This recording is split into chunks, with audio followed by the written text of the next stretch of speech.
جھوٹے سماجوں کی دنیا، یہ دنیا اگر مل بھی جائے۔ ویلکم دوستو، آج کے کریکرم میں ہم ساحر لدھیانی کی جو پوئٹری ہے اس کی ہم چرچا کریں گے، جس میں ان کی گیت سنگیت کی جو پرچھائیاں بکس ہے، جس میں اس کی کئی گیت رہے، لیکن دوستو اس کی کارن سے اس نے کشوردہ اور محمد رفیع صاحب اور لتا منگیشکر کی جو اس زمانے میں گیت رہے دوستو 1960 کے دور میں بھی قوالیاں جو ساحرس کی 1950 کے بعد رہیں دوستو، اس کے کارن کئی ایسے گیت سنگیت ہیں جس کو ہندی فلم انڈسٹری میں اس کا اتہاس رہی، اور یہاں پہ ان کی کئی گیت ہیں۔ ساحرس نے دوستو یاد رہے کہ کبھی کبھی جو نظم کبھی کبھی میرے دل میں یہ خیال آتا ہے کہ زندگی تیری زلف کی شاؤں میں پرشداب ہو، کبھی کبھی فلمز کے اندر اور جو تاج محل جو اپنا گفٹ اس نے رسیدی ٹکٹ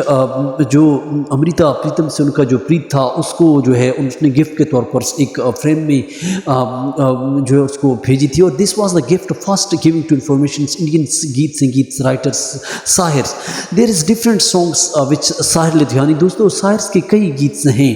لیکن امریتا نے بھی اپنی رسیدی ٹکٹس جو اس کی لٹریچرس کی جو بکس ہے اس کے اندر بھی جو انہوں نے ساحر کی سگریٹوں کا، اس کی محبت کا امتیاز، لیکن ساحرس کو وہ ملنا چاہتی تھی، پریم کرنا چاہتی تھی اس کے قریب، لیکن ساحرس جو ہے وہ اپنے درد کو، اپنے گیتوں کو اپنے ادب کے اندر لکھتے رہے، اور ان کی جو کئی گیت ہیں جس کو محمد رفیع صاحب نے اپنے زمانے میں جو تو ہندو بنے گا نہ مسلمان بنے گا، انسان کی اولاد ہے انسان، یہ فلموں کے اندر اس نے تو اس زمانے میں جو جھلک دکھائی دوستو۔ ساحرس نے جو گیت ہیں وہ طلعت کی آواز میں بھی آپ سن سکتے ہیں، جائیں تو جائیں کہاں سمجھے گا کون، دیز ریٹن ٹو ساحر لدھیانی، جو سب زمانے میں کیونکہ وہ گھومے اور اپنے ہندوستان کی جو حالات کو دیکھ کر جو اس کے اندر جو ایک درد تھا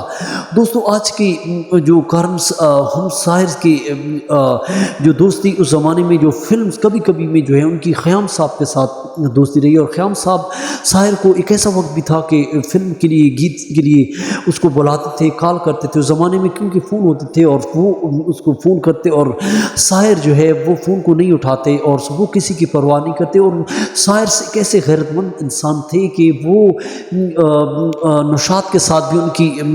جو ہے چپلشیں رہیں، اور وہ کسی پروڈیوسر کی آنکھوں میں آنکھیں ڈال کر وہ جو ہے ظلم کو اور نہیں مانتے، اور وہ اپنی حدوں میں اپنی جو ہے شرطوں پہ قائم رہتے تھے، اور وہ خوددار انسان تھے، اور وہ شاعر کے ہونے کے ساتھ ساتھ گیت نگار بھی تھے، اور ان کی یہاں پہ گیتوں کی دوستوں چرچا ہو رہی ہے۔ 1960 میں انہوں نے ایک قوالی جو لکھی تھی جو محمد رفیع صاحب نے جس کو پڑھا ہے، نہ تو کارواں کی تلاش ہے نہ تو ہم سفر کی تلاش ہے دوستو، یہ ان کی جو قوالی اس زمانے میں، کیونکہ اس سب سے بیسٹ جو قوالیاں لکھی ہیں وہ ساحر نے لکھی ہیں، جو ہندی گیت سنگیت کا اتہاس رہی، جو اس میں 1950 سے 1960 کے دور میں جو آپ دیکھیں تو وہاں پہ عورتیں اور اس زمانے میں جو ناچتے ہوئے مرد اور گیت سنگیت کے ساتھ جو قوالیاں ہیں بہت مشہور، جو عشق کی رومانس کی قوالیاں میری اور ویڈیو میں آپ دیکھ سکتے ہیں دوستو۔ یہاں پہ ساحرس کی بات ہو رہی ہے تو ساحر کی کئی اور گیت ہیں جس میں تاج محل کی ہم نے گھٹنائیں، کیونکہ دلیپ کمار رجندی مالا جو تاج محل پہ جو اس کی ویڈیو بن رہی اور جو ساری عوام جاتی ہے، اور یہ جو محمد رفیع صاحب نے اس گیت کو دیا ہے جس میں اے تاج تجھ کو کہ مظرفت ہی سہی، تجھ کو اس وادی رنگی سے عقیدت ہی سہی، میرے محبوب کہیں اور ملا کر مجھ سے، میرے محبوب کہیں اور ملا کر مجھ تجھ سے کہ اے تاج تیرے اندر غریبوں کی مزدوروں کی جو اینٹ لگی ہوئی ہے خون پسینے کی، اور یہاں پہ عیاشیاں کچھ اور کرتے ہیں، اور یہ جنتا کے لیے دیش کے غریب نوجوانوں کے لیے اس نے گیت سنگیت کو بہت ہی درد سے گایا، اور یہاں پہ سائرس نے اپنے درد کو جو فیلنگ کو جو ہے بہت ہی ایک اور جگہ بھی ایک گیت سنگیت کے اندر آپ دیکھ سکتے ہیں دوستو۔ ان کی شاعری میں جو ہے بہت ہی اتہاس ہے، اور یہاں پہ ان کی شاعری میں یہاں پہ وہ کہتے ہیں یہ وادیاں یہ فضائیں بلا رہی ہیں تمہیں، خاموشیوں کی صدائیں بلا رہی ہیں، ترس رہے ہیں جوان پھول ہونٹ چونے کو، مچل مچل کے یہ ہوائیں بلا رہی ہیں دوستو۔ یہ اور جب وہ بازاروں میں جاتے اور گلیوں میں گوچوں میں جو اس زمانے میں جو ظلم سو رہا تھا، تو وہ ظلم کو بھی اس طرح لکھتے ہیں، اور جبر اور ظلم سو، کیونکہ وہ باغی شاعر تھے۔ اور یہاں پہ شاعر نے یہ گوچے یہ دل کشی کے، یہ نیلام گھر دل کشی کے، کہاں ہے کہاں ہے کہاں ہے کہاں ہے۔ دس is a very painful poetry of the Indian گیت سنگیت دوستو۔ ان کے کئی جو آپ کشوردہ کے گیت سنگیت بھی آپ سن سکتے ہیں۔ جیون کے سفر میں راہی ملتے ہیں بچھڑ جانے کو دوستو، دیز ریٹنز ٹو ساحل لدھیانی۔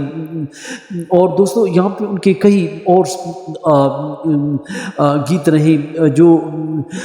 طلعت نمود نے بھی جائیں تو جائیں کہاں، اور اس کے علاوہ تو ہندو بنے گا نہ مسلمان بنے گا۔ This poetry written to Sahir Ludhianvi do different Parchhaiyan books and different دوستو۔ گیت سنگیت تو اس زمانے میں رہے، لیکن اس گیت سنگیت کو پھر بعد میں جو ہے کچھ اور اس کے ساتھ جو انترے ملا کر جو ہے گیتوں کو اور جو ہے اضافی کیا، لیکن شاعرس اپنی شرطوں پہ وہ گیت جو دیتے تھے تو وہی پورے کا پورا گیت فلم کے لیے وہ کہتے تھے کہ یہ پورا گیت کوئی انترا وہ مس نہیں ہونے دیتے تھے، اور یہ اس کا انڈسٹری میں یہی اپنی شرطوں پہ اگر کوئی ایسی حرکت کرتا تو وہ اس کو چھوڑ دیتے تھے، اور پھر ان کو مجبوراً ان کے پاس جانا پڑتا تھا۔ جس طرح روی کی آپ داستان دیکھ لیں، اور اس کے علاوہ نوشاد صاحب کی، اور کئی اور پروڈیوسرز بڑے بڑے جو ان کو آنکھوں میں آنکھیں ڈال کر بات کرنا، اور اپنی شرطوں پہ جینے والا شاعر ساحر، اور سائرس دوستو یہ یاد رہے کہ بمبئی دہلی اور لاہور میں جو انہوں نے جو پس منظر دیکھا، اور مختلف علاقوں کا جو انہوں نے اپنے زمانے میں اس کی کئی گھٹنائیں ہیں جو ہم نے اس کی ریسرچ کی ہے، اور ساحر کی جو دوستو اگلی ہم ویڈیو میں ہم بتائیں گے اس کی اور کوئی چرچا۔ تو چینل کو سبسکرائب کریں، لائک کریں۔ تو یہ گیت سنگیت اور گیت سنگیت کے ساتھ جڑ رہے ہیں۔ گیت جیون کی انت ہے اور جیون کی مالا ہے۔ Thank for watching.